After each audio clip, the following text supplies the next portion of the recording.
Ladies and gentlemen, welcome back to the channel. In today's video, I want to talk to you about the new Conor McGregor documentary. It's called McGregor Forever, I think, something along those lines. And it's a 4-part series. And watching this, I feel like there are so many takeaways. I love watching elite athletes at the top of their game because I think there's a lot that we can take from this and apply it to real life, even if you aren't a star athlete. Maybe you are a star athlete. I know I'm definitely not. As a normal human being, normal man on this earth, there was a lot that I got from this. I wrote some notes down. I think it's maybe like 4 or 5 things in particular that I thought were really powerful, kind of seeing the behind the scenes of Conor McGregor's life. We see him as this kind of a pinnacle businessman, sports star. And over the last, I think, 4 or 5 years now that this documentary crew is following him around, it was really interesting to see what his home life is like, what is actually like behind the scenes to be that famous, to be that wealthy. And these are just my insights that I felt really resonated with me after going through those and seeing what a peek behind the scenes is actually like. I felt similarly watching the Kanye doc, but this I think really took those same ideas and really exemplified them out on the next level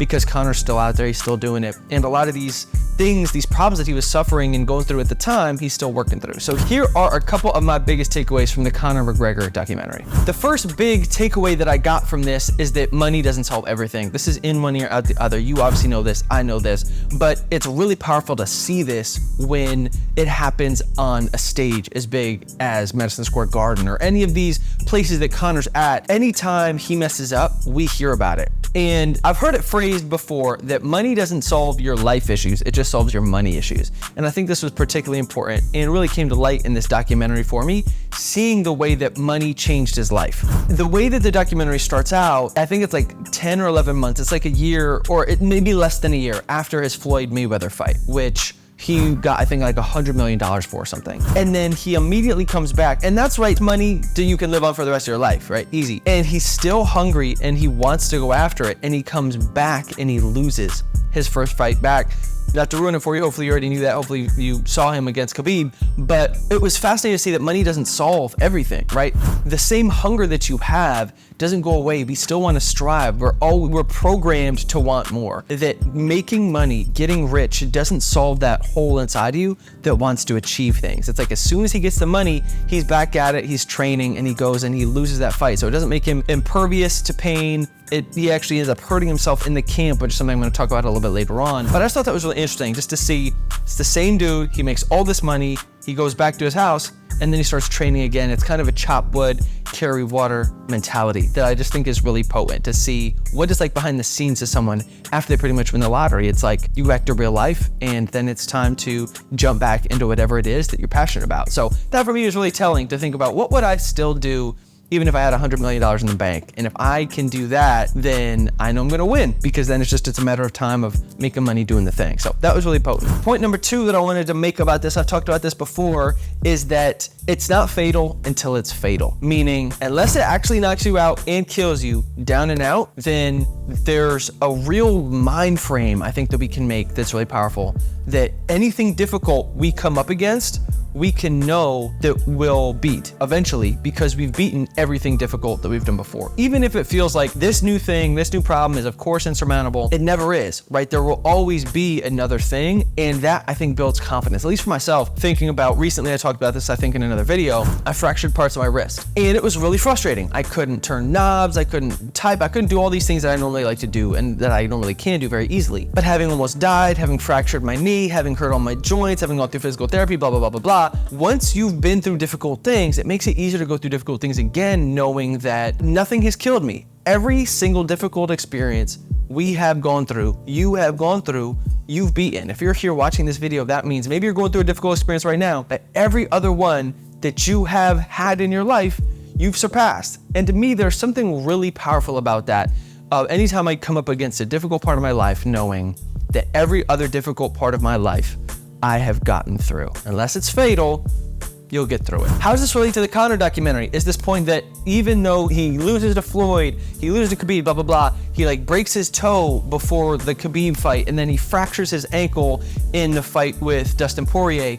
And to me, it was really interesting to see this man who is again at the top of the game, doesn't have to do this, has all the money in the world, keeps coming back and keeps getting injured and working through these really difficult moments in his life. He ends up having issues with his wife, when he's unfaithful. Every difficult moment that Conor has, he's able to learn from it, continue to progress, and keep going. No matter what Conor experiences, he always comes out the other end a changed man, learns from it, hopefully, and continues to progress. And that's all that we can ask, and that's all that we can do as well. Point number 3 I wanted to make about the Conor doc is that fame affects us more than we think it will. When we see famous people, whether it's rock stars, whether it's athletes, when we see famous people, we see that and we want that. We want the money, we want the attention, we want the accolades, the achievement. We don't understand, myself, I'm talking about just as normal people here, unless you're famous. In case if you're famous, what's up, welcome to my channel, that there is so much that fame and money does, the way that it changes your life, that we don't get to see behind the scenes.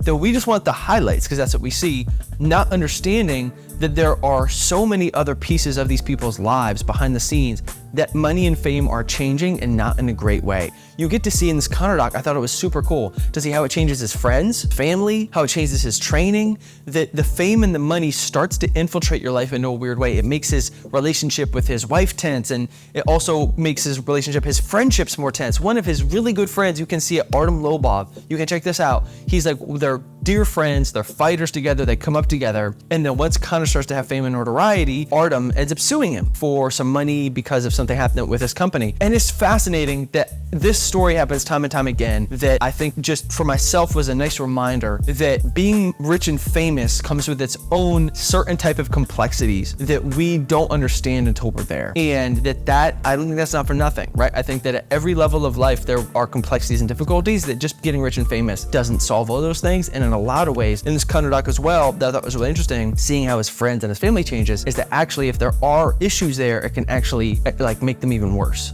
So it doesn't solve your problems, doesn't solve my problems, doesn't solve Conor's problems. Life lessons. Point number 4 that I wanted to talk about is that people we idolize are still human.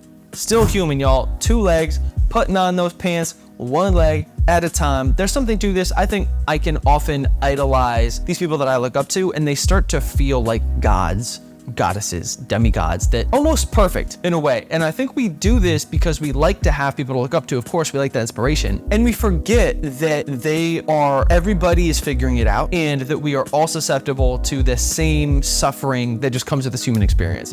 And in this Conor doc, there were a couple places that I thought this was especially true. So what I thought was really fascinating was, especially in the first episode, when they're showing you kind of behind the scenes as he's training for Khabib, you'd think with $100 million in the bank that then he gets like this fancy training camp, and he's running all these drills, and he brings in these like really good partners, and it's not. It's like he's back in the exact same gym that he was in before. It's simple. His coach is even like, we weren't really drilling that much. We just kind of had this like weird sparring thing where Conor would just want to beat people down. He wasn't really even drilling with the guys. And to me, I just thought that was really interesting, that we imagine that people are gods, but that we're all just figuring it out. And then he ends up throwing the dolly, and he keeps getting himself in trouble. That it's like getting these things, you see that Conor, he's excited and he wants to achieve, but I wouldn't say he's technically happy, right? He's still suffering a lot when he loses. He has to do this community service thing, and he's kind of coming to the Lord, you know, he's reaching his faith. He's kind of looking for these answers while he's going through this. I think the difference is we see the highlights. We see that 10, 25 minutes when he's fighting, and what's beautiful about this doc is you get to see the behind the scenes of what life is actually like, and you realize it's hard. Listen, my parents always tell me this, whether you're rich or broke, you know, life is better with money. And I think that there's a lot to that like life is gonna be difficult anyway, so you might as well have some money, but having money doesn't solve problems. And it was really interesting to see this, how he continues to spiral out of control, because he's just a human, just like the rest of us. It doesn't actually get you any sort of like godlike power, even though we sometimes end up worshiping these people. Last but not least, the point I wanted to make about the Conor doc that I thought was fascinating was that if you want to be great, it's a huge sacrifice, takes so much work, and it's not something I think a lot of us are willing to do. I'm gonna throw that out there. To be great, I also would argue, this is another video I want to talk about, it may not even be worth it to be great because of all the difficulty that comes with it and the way that it has to cannibalize the rest of your life. You see he's there with his son and his daughter, and his wife's pregnant, and it's like he's doing all these beautiful things that it's like he has to go back and train because he wants to be great. He wants to be the best. He wants to continue to prove himself. Even after he's done all these things, he has to keep continuing to try to prove himself, and in doing so, he trains a lot. I realized this for myself over a year ago now, about a year ago, when I moved to LA. I put it all on the line. I said, I'm going to really go for this rock star dream. And very quickly, I realized that the amount of work that is required to be a rock star, I didn't have it in me anymore. And that was so tough for me to accept and to swallow that pill, but to realize that there was a time when I was willing to do what it took, and I simply am not anymore. You really have to give everything in your life up to achieve that certain level.